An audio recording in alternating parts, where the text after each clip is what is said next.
Então abra comigo a sua Bíblia no livro de Romanos, capítulo 12. Glória a Deus.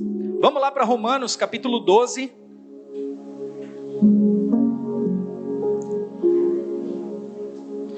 Quando você encontrar, vai direto ao versículo 3, ok?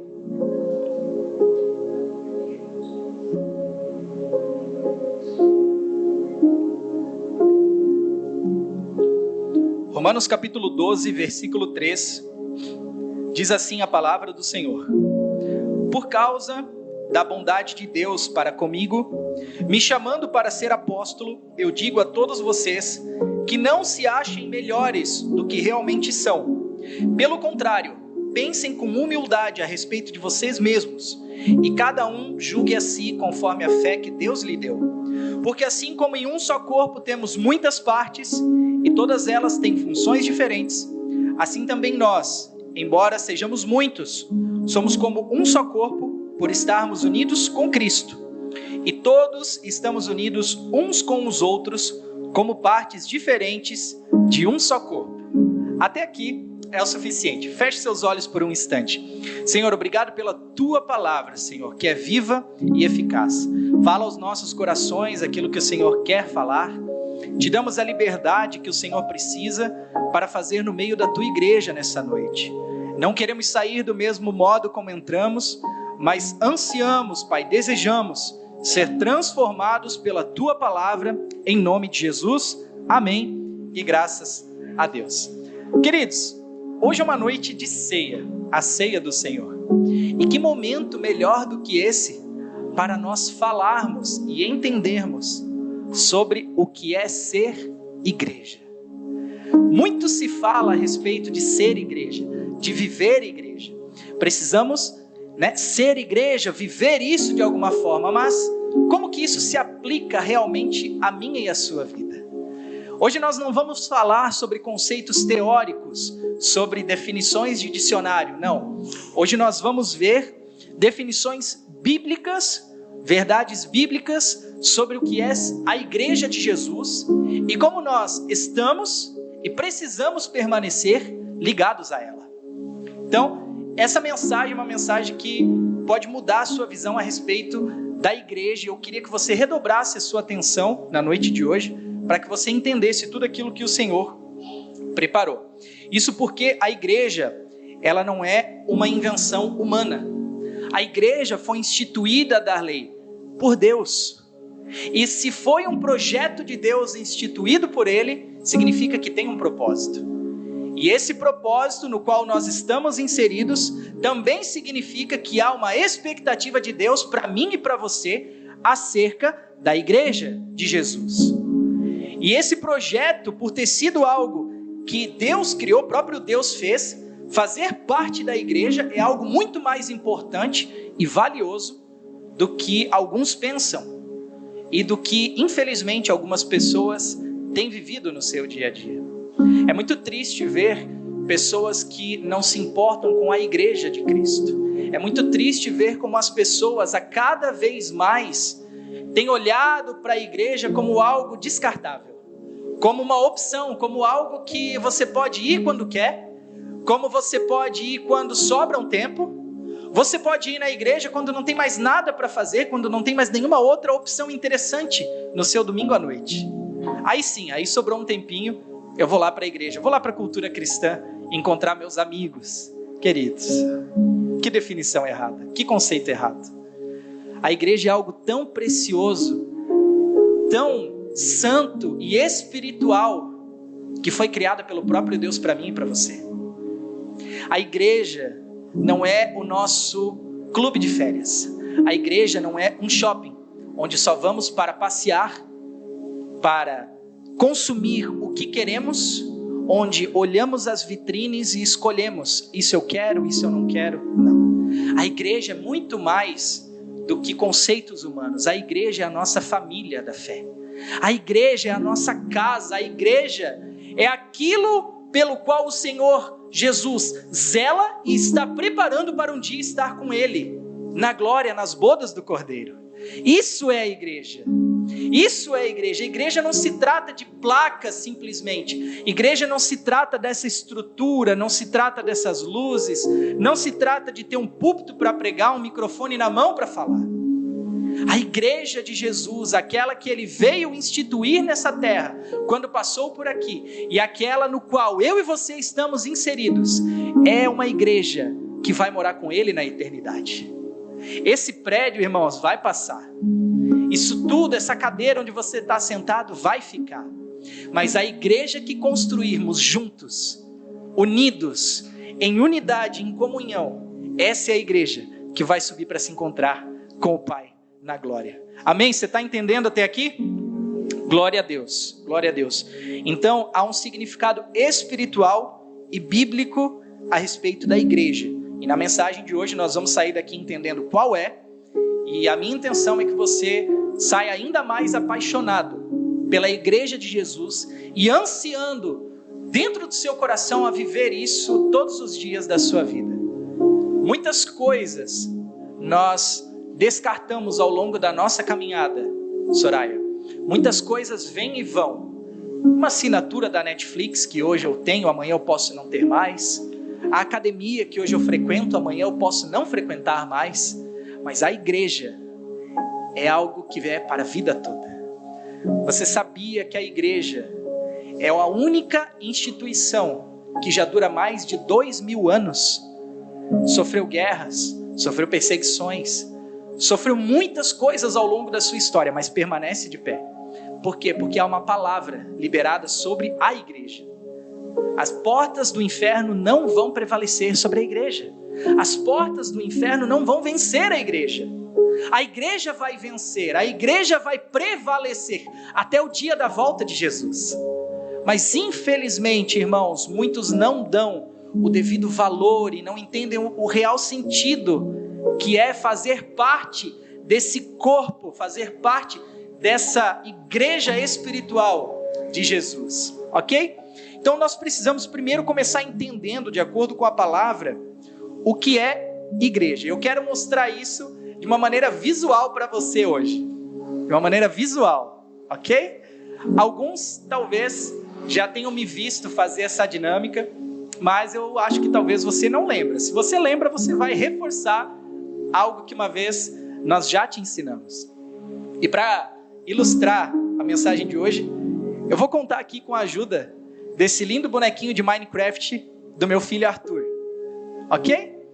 Você está vendo que esse bonequinho aqui, ele está completo, não está? Ele tem braços, ele tem uma cabeça, ele tem um corpo, ele tem pernas. Agora me permita fazer algo com ele aqui.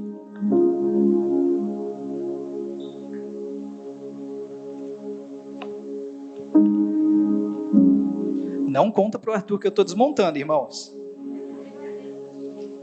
Depois ele vai ver, né? Vai. Pronto. Agora temos aqui um boneco todo desmontado. Essa aqui é só uma parte do tronco dele. Aqui está um braço. Aqui está... Opa! Aqui está uma perna. Aqui está a outra perna. E eu quero ler com você o que está em 1 Coríntios 12, 27, para você entender o porquê eu estou te mostrando tudo isso. 1 Coríntios 12, 27 diz assim: ora, vocês são o corpo de Cristo, e cada um de vocês, individualmente, é membro desse corpo. A palavra que lemos aqui, o texto que lemos, está falando que a perna sozinha é um corpo? A palavra que lemos, por acaso, fala que o braço direito sozinho é um corpo? Não. Ou, por acaso, um pedaço das costas é o corpo inteiro? Não. Ela diz que cada um é apenas uma parte desse corpo que não se completa sozinha. Não existe um corpo em uma parte, não existe um corpo em apenas um membro. Para que o corpo seja completo, esses membros precisam estar todos juntos, reunidos, para que aí sim um corpo perfeito e santo apareça. Agora, deixa eu fazer algo aqui novamente com você. Vou tentar remontar esse bonequinho aqui. Esse daqui, suponhamos que seja o Fernando. Aí, cadê o outro braço? Aqui. Ao lado do Fernando, temos ali a Manuela. Do outro lado, temos a Ana Júlia, por exemplo. Logo mais aqui embaixo, temos a Soraya. Do outro lado, temos aqui também a Marlen, junto com Marcone, junto com Dona Gisela, junto com Gabriel, com Vinícius, todos fazendo parte desse corpo. Esse corpo está completo? O que está faltando nele? A cabeça. Colossenses capítulo 1, versículo 18 diz assim: Jesus é a cabeça do corpo, que é a igreja. Então, para que a igreja seja completa, lhe falta uma cabeça, que é Cristo. Aqui, do outro lado. Pronto. Essa aqui é uma igreja completa, aonde há Jesus acima de todas as coisas, aonde os membros todos estão no seu devido lugar, todos reunidos, cada um na sua função, cada um na sua parte do corpo que lhe é cabida, e aí sim, juntos, nós formamos o corpo de Cristo. A igreja, irmãos, a igreja de Jesus, ela é formada por todos nós. A igreja de Cristo, ela não é formada pelo pastor André, ela não é formada pelo Fernando, não é formada só pelo Marconi. A igreja de Cristo somos todos juntos. Por isso que não existe eu sou a igreja, não existe eu ser sozinho a igreja na minha casa. Não existe eu, existe nós. A igreja não é um singular. A igreja que Jesus veio instituir nessa terra é um plural, não um singular. Essa é a verdadeira essência da igreja da qual eu e você fazemos parte. Uma igreja que está sendo preparada pelo próprio Jesus para um dia morar na glória com Ele. Então a igreja não é um lugar para eu frequentar. A igreja é um lugar para nós congregarmos. A igreja não é um lugar onde eu vou para cantar músicas que o louvor toca. A igreja é um lugar onde nós vamos para adorar juntos. A igreja não é um lugar onde para eu trabalhar. A igreja é um lugar onde nós servimos juntos, uns aos outros. Porque a igreja é família. Igreja é um corpo, igreja é unidade. Igreja não existe eu, existe nós. Igreja não existe você, existe todos juntos. Até aqui, amém? Então, aqui cai por terra, né? Aquela heresia, e quem está fazendo escola bíblica com nós aprendeu o que é uma heresia nessa sexta-feira. Aqui já cai por terra aquela heresia de que eu não vou à igreja porque eu sou a igreja. Eu não preciso estar com outras pessoas porque a igreja sou eu. Queridos, que mentira de Satanás. Não caia nesse engano em nome de Jesus. Não se deixe enganar ao ponto de achar que é possível você sozinho na sua casa ser a igreja que Jesus espera que você seja. Você não consegue, porque a igreja não é você, a igreja somos nós. Se você não estiver como parte desse corpo, como membro desse corpo, inserido no corpo, você está sozinho, você está fora do propósito, fora do corpo que Jesus veio instituir nessa terra. E aí você começa a entender a importância de você congregar, a importância de você estar na igreja, a importância de você amar a igreja de Jesus, a igreja do Senhor. Porque essa igreja é a noiva de Cristo.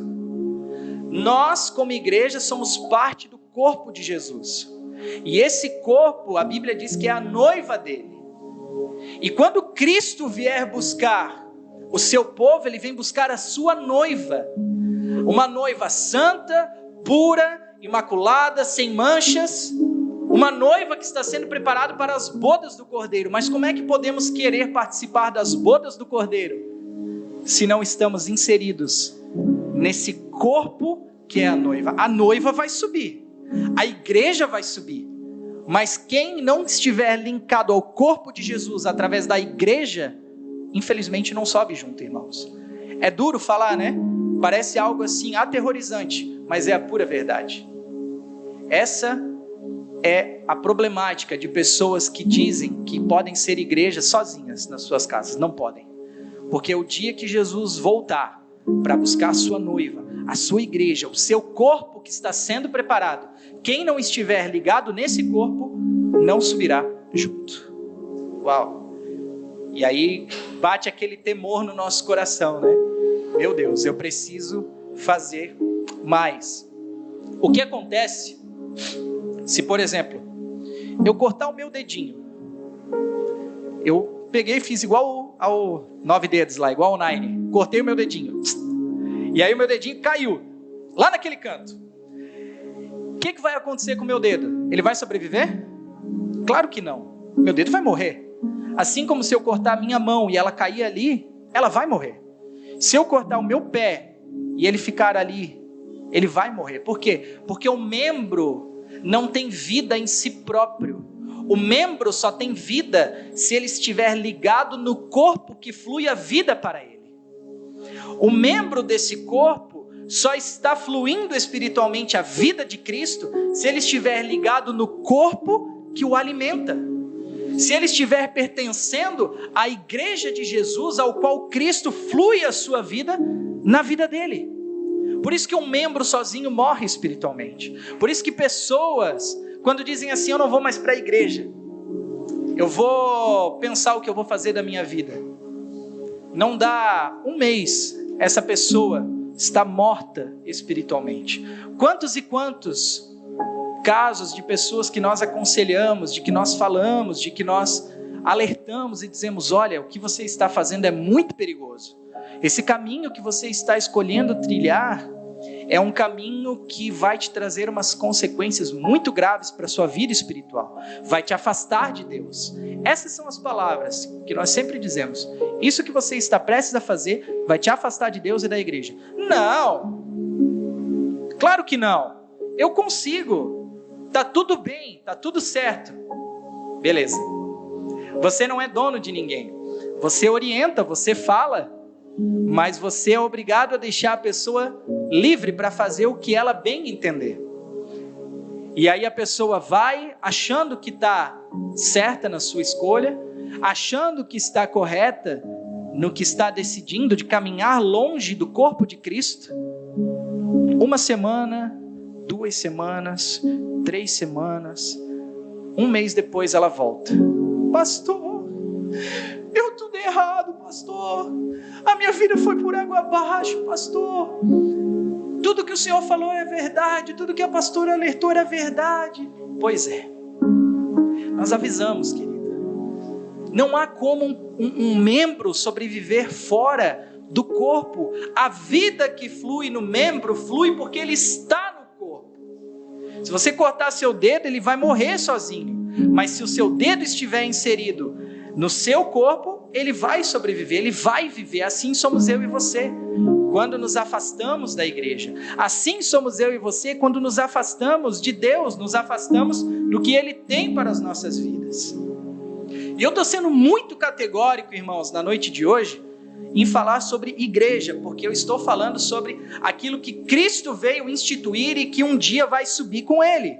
Então eu preciso preparar você, eu preciso te alertar de que um dia Ele vai vir te buscar, mas você só vai subir com Ele se você estiver ligado a um corpo fluindo a vida de Cristo em você.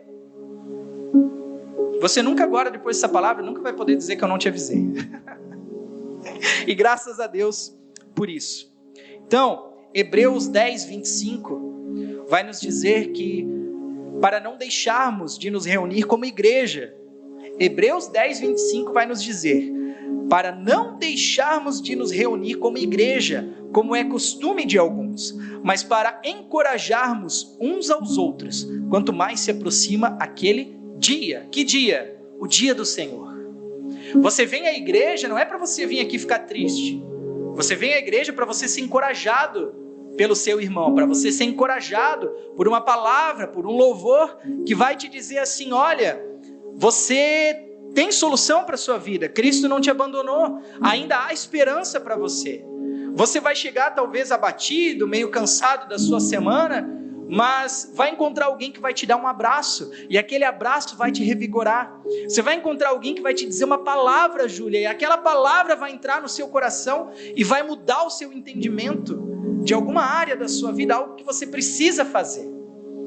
A Bíblia diz, quanto mais se aproxima aquele dia, para encorajarmos uns aos outros. Então, quando um irmão seu chega na igreja, não é para você jogar ele para baixo. Se ele está na beira do abismo aqui querendo cair, não é para você empurrar ele lá para o fundo, irmão. É para você pegar na mão dele e dizer assim, volta para cá. Que isso? O que você está pensando em fazer da sua vida? Você ouve as reclamações, ouve aquela história toda que ele vai te contar e você diz assim, querido, ei, querida, volta para a realidade, vem cá. Você está se afastando de Deus, você está se afastando da igreja, olha quantos cultos você já não vem. Olha, perceba a sua vida de oração, sua vida devocional, você já não lê mais a Bíblia, você já não ora mais. Então, quando um irmão seu chega aqui, você deve trazê-lo de volta, encorajá-lo novamente, encorajarmos uns aos outros. Essa é a nossa função como igreja, não vai empurrar o cara abismo abaixo, pelo amor de Deus, irmãos, não faz isso, porque se trata de estar inserido como membro no corpo de Cristo para receber a vida que vem dele. Então, se um corpo, para ser completo, precisa de todos os seus membros inseridos e unidos juntos novamente, isso aqui é um corpo completo, significa que todos são iguais? Não. Cada um é diferente um do outro. A mão direita é diferente da mão esquerda. O pé esquerdo é diferente do pé direito, certo? Significa que um é mais importante do que o outro? Muito pelo contrário. Cada um de nós, assim como diz o texto que lemos, temos uma função no corpo de Cristo que é a igreja. Talvez você olhe e pense que o dedinho é menos importante do que o dedão, mas não é. Talvez você pense que o pé não é tão importante como a mão, mas ele é. Assim como você que serve na recepção não é menos importante do que quem está pregando aqui em cima. Você que traz a água para nós aqui no altar não é menos importante do que quem está ministrando o louvor. Todos temos a mesma importância diante de Deus. Todos temos a mesma expectativa de Deus, os olhos de Deus sobre nós da mesma maneira. Deus olha para o pregador da mesma maneira que ele olha para quem está sentado na cadeira. Deus olha para o ministro de louvor da mesma maneira que ele olha para o Adriel que está sentado lá no fundo na mídia, que nunca aparece. Talvez você nem saiba quem opera a mídia da igreja, mas ele está lá, ó, todo culto fazendo o papel dele. Todo culto ele está lá, servindo. Talvez você ache que quem está aqui tocando bateria tem mais relevância do que quem limpa a igreja após o culto. Não tem. A igreja só está limpa porque tem pessoas que botaram a mão na massa para fazer, que pegaram junto e limparam a igreja e deixaram ela pronta para receber você nesse culto. Então todos nós temos a nossa importância. E eu quero te ilustrar isso mais uma vez com outra dinâmica. Quero pedir a ajuda do meu querido Darley novamente. Darley, temos uma caixinha aqui ao lado, traz para nós aqui, por gentileza.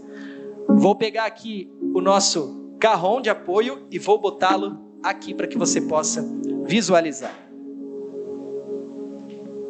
Por favor, Darley. Muito obrigado. Uma salva de palmas para o Darley aqui.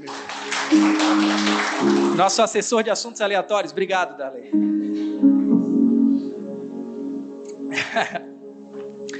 Antes de eu abrir essa caixa aqui, me permita ler o que está em 1 Coríntios capítulo 12 com você. Diz assim, ó, presta atenção no que diz 1 Coríntios 12. O corpo não é composto de um só membro, mas de muitos. Se o seu pé disser assim, eu não sou mão, então não pertenço ao corpo, nem por isso ele deixa de fazer parte do corpo. Se o seu ouvido disser, porque eu não sou os olhos, eu não pertenço ao corpo, nem por isso ele deixa de fazer parte do corpo. Se todo o corpo fosse os olhos, aonde estaria a audição? E se todo o corpo fosse ouvido, aonde estaria o olfato? Ou seja, cada um tem a sua participação. De fato, Deus dispôs cada um dos membros do corpo segundo a sua vontade. Se todos fossem um só membro, aonde estaria o corpo? Já pensou se todo mundo fosse mão? Que estranho que ia ser esse boneco, né, dona Gisela? Já pensou? Cheio de mão aqui do lado, no outro embaixo, era tudo mão. Já pensou se todos fossem o mesmo membro? Ainda assim, há muitos membros, mas um só corpo. E o olho, os olhos, não podem dizer à sua mão, não preciso de você. Nem a cabeça dizer aos pés, eu não preciso de vocês. Nós precisamos uns dos outros. Pelo contrário, os membros que parecem mais fracos são indispensáveis. E os membros que pensamos serem menos honrosos, tratamos eles com especial honra.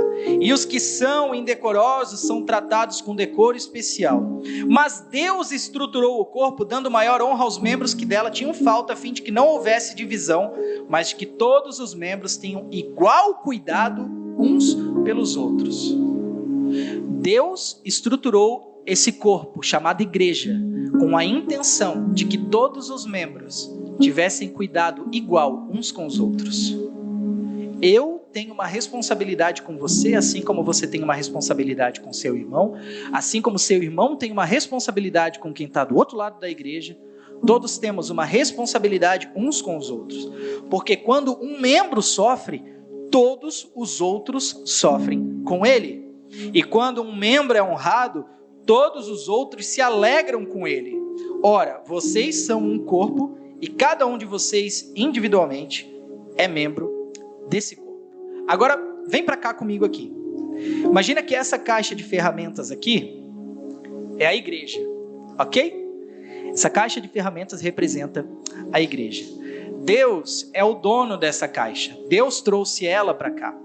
Dentro dessa caixa de ferramentas, existem alguns itens, onde cada um tem a sua função específica na obra de Deus, ok?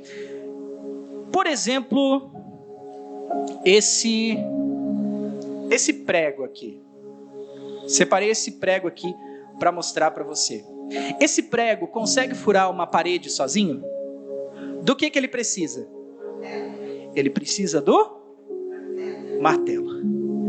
O martelo, ele consegue parafusar, por exemplo, esse parafuso aqui? Do que esse parafuso precisa para ser parafusado? A furadeira seria uma boa, né? Mas eu não tenho furadeira. Vamos ficar com a chave de fenda? Ele precisaria de uma chave de fenda para que ele fosse parafusado. Se eu tentar com esse martelo fixar esse parafuso ali na parede, ele iria fazer um furo, né? Iria fazer um furinho ali, mas ele não seria completo, não cumpriria o seu propósito da maneira como ele foi criado para cumprir. Ele precisaria então da chave de fenda. Essa chave de fenda é o que iria apertar esse parafuso até o ponto dele bater na parede e ficar lá fixo o tempo que precisasse. Então, a pergunta que eu te faço é: que tipo de ferramenta é você nas mãos de Deus? Talvez você seja, deixa eu ver aqui, talvez você seja esse martelo, o crente martelo, meio durão assim, meio casca grossa, meio bravo, né? De vez em quando você vai lá e dá uma batida nos irmãos. Mas o que seria do pobre do prego se não houvesse você na vida dele? O que seria do irmão prego, aquele irmão que de vez em quando adora dar uma espetadinha nos outros assim, se não houvesse o martelo para ir lá e colocar ele no lugar dele? O martelo é meio ríspido, né? O crente martelo, ele é meio durão assim. Mas até aquele prego que está, deixa eu pegar aqui, ó. Até aquele prego que está meio torto, meio torto, né? Até aquele prego que está meio torto, ele pode voltar ao lugar se o martelo cumprir a função dele de bater nesse prego. Ou talvez você seja crente lixa. O crente lixa. Já ouviu falar do crente lixa? Ele é meio áspero assim. Ele é meio difícil de conviver. Você encosta nele, você se arranha, você se machuca. Não é verdade? A pessoa é meio ríspida demais. Mas ainda assim ele tem uma função na obra de Deus. Porque aquela madeira que precisa ser deixada bem lisinha, aquela madeira que precisa ser deixada perfeita, do jeito que Deus espera que ela fique, vai precisar do crente lixa para ir lá e... Eu não vou fazer, né, irmão? Por favor. Mas, vai precisar que o crente lixa vá lá e dê o acabamento, tire aquelas imperfeições, tire aqueles defeitos que a madeira tem, para que ela possa ficar perfeita do jeito que Deus espera que aquela madeira fique. Então ele vai precisar usar o crente lixa de vez em quando, mesmo sendo uma pessoa meio difícil de se lidar. Quem sabe você seja o crente chave de fenda. Vamos para a nossa chave de fenda aqui. A chave de fenda, aquele que vai dar aquela apertada nos outros, aquela arrochada, como alguns gostam de falar, né? Não deixa nada muito frouxo. Se vê que a pessoa está meio mole, você vai lá e dá um apertão nela, dá uma empurrada para ela pegar no tranco. Mas o que seria do pobre do parafuso sem você na vida dele? Ele não conseguiria cumprir o propósito pelo qual ele foi criado e que Deus tem para a vida dele, se não houvesse o crente chave de fenda para ir lá e dar uns apertões de vez em quando, para ir lá e dar uma empurrada nele para ele alcançar o propósito. Talvez você seja o crente alicate. Conhece o crente alicate? O crente alicate é aquele que multiplica a força dos outros. Esse é bom, né? De ser. Mas ele é pesado, irmãos. Ou ele é gordinho ou ele é difícil de conviver. Fica pensando aí. Mas ele é aquele que quando está nas mãos do mestre de obras, ele multiplica a força da pessoa que está utilizando. E ele consegue fazer com que a pessoa alcance coisas que ela não conseguiria sem o alicate. Se eu tentar dobrar, por exemplo, uma chapa de metal, eu não consigo. Mas se o crente alicate estiver comigo multiplicando as minhas forças, quem sabe eu consiga, quem sabe eu chegue lá. Então ainda assim o crente alicate tem a sua função. Talvez você seja até o crente fita isolante. Você está sempre tentando resolver problema dos outros. Resolver ponta solta, tentando colocar aquelas coisas que estão meio fora do lugar em ordem de novo. Se preocupando com problemas que não são seus, que não foi você que criou, mas você está ali para resolver, você está ali para ajudar. Apesar de que isso vai te fazer sempre deixar um pedacinho de você por onde você passar. Deixa eu conseguir, irmão, pera aí. Agora é uma questão de honra aqui, por favor. Aqui, ó. Então, você vai e você resolve o problema de alguém. Mas para que você resolva, um pedaço de você acaba sendo deixado com aquela pessoa. E as marcas que ficam nem sempre são marcas bonitas. Talvez você se preocupa demais com problemas que não são seus e você acaba se ferindo, você acaba se marcando por coisas que não precisava se marcar. Mas o que seria do crente fio desencapado se não houvesse você na vida dele? Não é verdade? Nem vou falar do crente desencapado, deixa essa para outra hora. Mas, irmão, sabe o que eu aprendi ao longo da minha caminhada cristã? Que foi necessário, ao longo dessa minha jornada, que houvessem os martelos na minha vida. Porque um dia eu fui prego, dona Gisela. Um dia eu estava torto como esse prego. E um crente martelo precisou me bater, me colocar no eixo, para que eu virasse novamente esse prego reto nas mãos de Deus. Precisou que houvesse o crente lixa no meu caminho, para tirar aquelas imperfeições que eu tinha, para me moldar do jeito que Deus queria que eu ficasse, tirando as minhas impurezas, tirando aquilo que não fazia parte do projeto de Deus. Ele precisou me esfolar, precisou me marcar mesmo, me lixar, para que eu ficasse um pouco mais parecido com o que Cristo esperava de mim. Então foi necessário também que houvesse as chaves de fenda porque eu precisei ser pressionado em algumas situações. Precisou que houvessem os alicates, porque em algum momento sozinho eu não ia conseguir. Eu precisei de alguém multiplicando as minhas forças. E tudo isso para te mostrar, irmãos, que talvez você seja alguma dessas ferramentas que está aqui dentro. Eu trouxe alguns exemplos, mas tem muitos outros, né? Você é uma ferramenta na mão de Deus. A questão é, quem é você? Que ferramenta é você nas mãos do Senhor? O que Ele pode fazer em você que vai ajudar alguém, que vai cooperar com o bem de alguém? Você não foi colocado dentro dessa caixa de ferramentas que é a igreja por acaso. Você foi inserido nela, colocado nela, porque Deus pensou, eu vou colocar a Rita dentro daquela caixa, porque eu vou precisar dela lá na frente, para que ela faça um trabalho para mim. Eu vou colocar a Manuela dentro da caixa, porque eu vou precisar que lá na frente ela seja usada para abençoar aquela outra pessoa para mim. Então fazer parte da igreja, fazer parte do corpo de Cristo, é entender que você é uma ferramenta nas mãos do Senhor, que Ele quer usar. Mas, assim como o texto que lemos, não é porque talvez você não é quem você gostaria que fosse, que você não é parte desse corpo. Talvez você é a lixa, mas você queria ser o martelo. Mas Deus te chamou para ser a lixa. Então cumpra o propósito pelo qual Deus te criou para ser. Talvez você queria ser o prego, mas você é parafuso.